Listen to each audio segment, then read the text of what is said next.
Hello and welcome to the new Power BI tutorial video, and in this video I will show you how you can create a new custom Power BI summary table by filtering another table. So the whole idea is that we choose specific dimensions and specific measures by filtering a specific another specific dimension.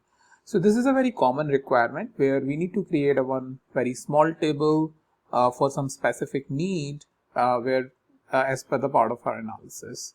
So before I show that, just a quick information that this sheet where I am keeping all of my Power BI related tutorial videos with their title and video link is something you can find the link in the description. That way you can easily come over here and search any of the videos that you like or filter it as per your needs and look at that specific video. So whole idea is you can easily go through all of my Power BI related videos easily that I posted on my channel. Also, I have some exercises from the Workout Wednesday website as well, which I have posted with the title, video link as well as exact exercise link, so that you can go over there as well. Okay, with that information, let me go to the Power BI.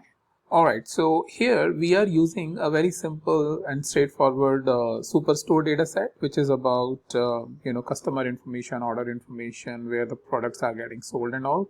And let's say we want to create one table based on the category that is furniture. So in this, you have three categories. Let's say we want to create a table by filtering the furniture sale, right?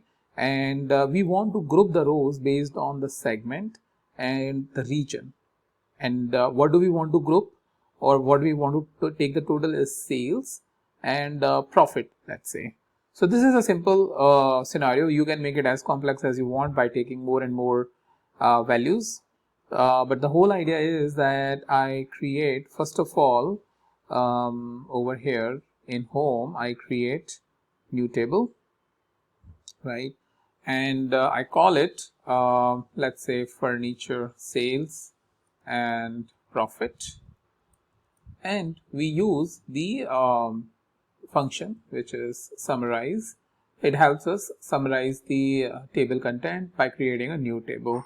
And then we need to filter what we need to filter the Superstore table, and we want to use the dimension that is category, right, equals to furniture. I hope I have written it correctly. Furniture, yes. So this is the filter. We close this, right, and then we come out, and now we need to choose the dimensions by which we need to group by. So we need to group by the segment, right, and we need to group by the region, right, and then we need to use the aggregation functions. So the aggregation functions is what? We need to choose the total sales, right, and that will be sum of sales, Superstore sales, right, and then what do we need is, let's say, the total profit, and we give it the name as total sum of total profit, actually, over here, and we close this and we close this.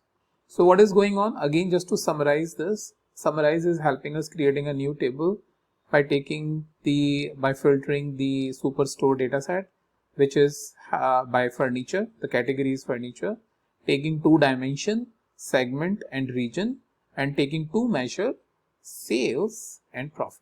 So if I click OK, this should give me a very new custom table, as you can see very quickly, which is having segment, region, the total sales and total profit, that I can use with my other tables that are present in this, and easily build the model or create the analysis as per my needs. So that's mainly I wanted to show you how you can create this furniture sales table easily and get the results. With that, thank you so much for watching, and I'll meet you in the next video with the new topic.